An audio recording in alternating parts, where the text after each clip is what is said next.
It's a guessing game. Okay. Guess what its name is. But there's no names here.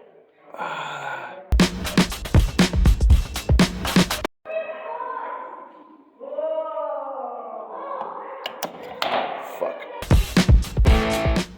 Oh, the hardest part of this thing is the setup.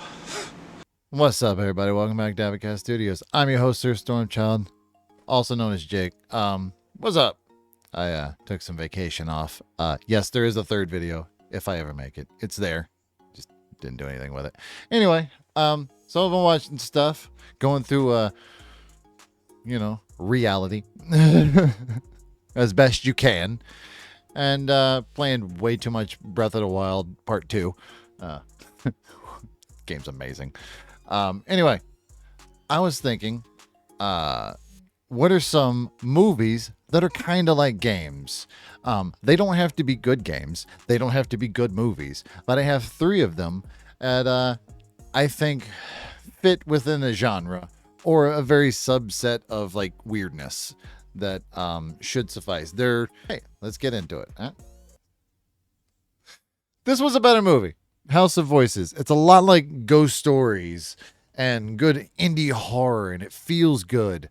It's not overly visually exciting, but like there are visual clues.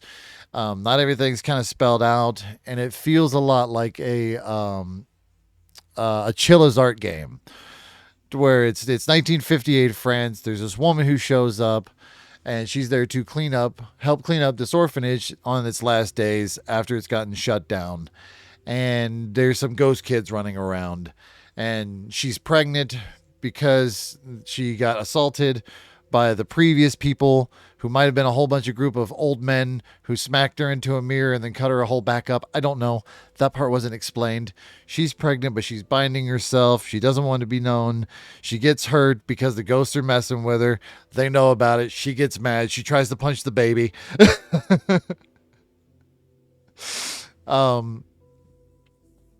She tries to punch the baby. The baby's still alive. And then she tries to figure out like who this Judith character is, because she's like she looks like she's 20 or something like that. But it was this whole thing because it's the wartime. So years ago there was something bad that happened. There was like 300 kids that had an influx. They only had 2 doctors to take care of all those damn kids. Judith was apparently like the only surviving one, and she's a little crazy because of it. She calls all these little dead kids the scary kids. It's beautiful and weird, and then you get to the very, very end of it, which it doesn't go as you expect it to. It flips it on its head to where, spoilers, the main character dies. I was shocked. But she dies, and then like because she's pregnant, but she also dies with the kid, which is super fucking sad. And the ghosts keep her as like a motherly character because they need somebody to take care of them, because I guess they feel abandoned because they are kids who like are orphans, and then like another orphanage may have gotten bombed, or they're science experiments or some fucking shit. This movie's weird. It's a very fun movie. Not like comfortable movie, but like fun movie if you like those good indie horrors, like I said, like Chilla's art, because the character is very proactive. She doesn't really speak all that much, but she's very proactive. She's like, okay, that mirror looks weird, chuck shit out of the mirror. Okay, there's like fragments around the mirror. The lunch ladies have been trying to come and kill us, and she just wraps her hands up and starts punching the glass out and like trying to get dragged out of there. And then Judith picks up a flashlight, knocks lunch lady out, and then like the whole end credits and the ending of the movie. It's a slow build, but a fun build, and like fun to like trying to figure like whoa, what the fuck's happening. It's a good ride. Highly recommend it. Hold on, I got mooses to stare at. That's fucking cool. This is the sequel, S. Darko, starring the younger sister of the movie. S. Darko follows Samantha Darko. Do you see what they did there? And Donnie Darko technically is a ghost story, just like S. Darko is a ghost story, but Donnie Darko is a story of, if you watch the original one, it's a story of the traveler, and then his girlfriend and Frank are the manipulated dead. Frank, also known as the bunny rabbit, spoiler. In this one, it's told from the perspective of the manipulated dead. And by the time you get to the end of this movie, you realized when you saw the first movie, you should be pissed off at that fucking movie too, because nothing was ever goddamn solved. Patrick Swayze was still technically a producer of ill repute in that movie, but he did wake up crying, so we give him that. In this movie, somebody does something similar where they're keeping kids in cages and they're all locked underneath the sea. You get that a few mentions, and then like at the end credits, it's there, and you're like, okay, do I like this movie? No. Do I believe it's like a movie, like a video game? Yes, I do. What video game? I'm glad you asked, because I forgot about the entire point of the video. So this movie, S. Darko, is a lot like Stranger Things. What's the stupid ass thing? Strange. Life is Strange. There we go. Words out face always come out good. Yay. This is a lot like Life is Strange, where it has like a weird time looping mechanic. Whereas Donnie Darko only loops once. This one loops, I think, twice. And it's like it gets halfway through the movie and then it kind of resets to a certain area and then it goes forward and then it resets the entire movie. And then you get to the end of it and you're like, what? This movie's not very good. But you know what? Let me resell that. Let me resell how this movie goes. S. Darko is not a good movie. Damn, I can't even sell that. It's not a good movie. Let's face it. It's not. But it has its entertaining parts. It's well shot. It's you know what? Scrap all that, Crawl.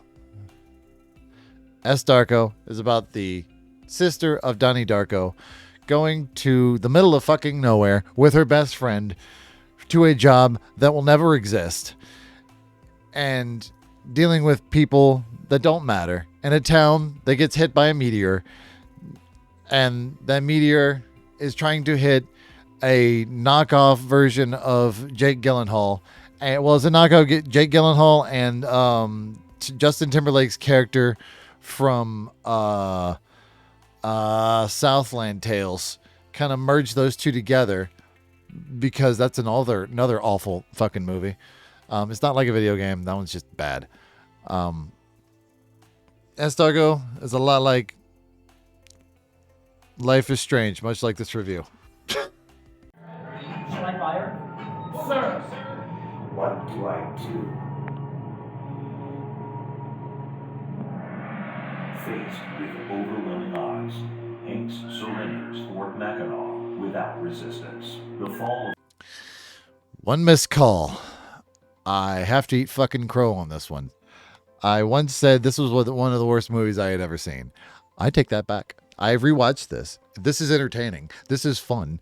This is like a weird ass fucking movie. It's very atmospheric. It's very creepy. It's very slow and kind of like methodical, and then like it gets to like some like action stuff or action, you know what I'm saying?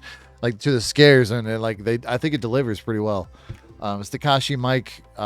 If you've ever seen Audition, it's not it's a different kind of intense. That dude is just a giant piece of crap. This one is kind of like The Ring, but like if The Ring was like ringtones, you know what I'm saying? The whole story is people are getting murdered by cell phones. Somebody and the next person, then the next person, you know, like if you're in that person's address book, like the ghost is picking them at random, I guess. But it's a lot like The Ring, especially the way it's structured. Because you get to the end of it, you get a lot of explanations, and you're like, oh shit, plot twist. Which if you want to know the plot twist, everybody thinks it's the mom texting everybody, killing all these people because she was horrible, and like, you know, the cycle of abuse, and that's kind of what it touches on, the themes, and the cycle of it and all that crap. But it turns out the daughter of the mom was actually the evil one and had nothing to do with the other one. And then like she was like found her daughter cutting her other daughter, and then the daughter's like standing there holding a knife in her hands, and she starts freaking out and has an asthma attack. And I guess the mom just leaves the daughter to die, and then somehow she gets a hold of a cell phone and starts killing everybody through the power of spirit cell phones. I don't fucking know. That's what happens in the movie. And then I guess she possesses the main character, Yumi, and the cop guy, or he was a reporter. I don't know. They kind of fall for each other. I guess the curse is lifted because he travels through time or in a dream state to give the dying girl her asthma thing. But then it cuts to her at the end where she's got a knife behind her back, and then a cut of her smiling, and then a blue sky, then credits. I don't understand the fucking ending of that one. He's smiling. You're saying, oh, it's an Arctic fox. Oh my god. No, thank you. Also, hey, I wrote a book. I do not need to see that. Out in the wild. If you see that, you're probably dead. Also, hey, I wrote a book. Absurd and Dangerous. It's about vampires in the future. In cyberpunk future. Do you want to know basically what it is? Amazon. Later. I'm very confused.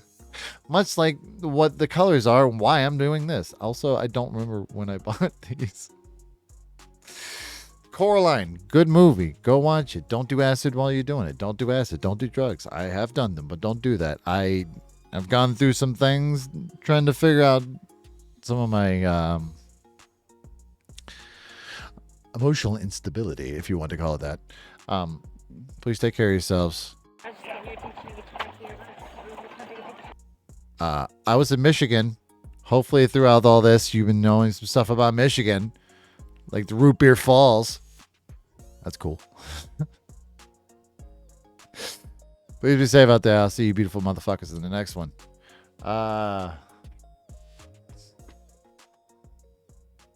Nailed it.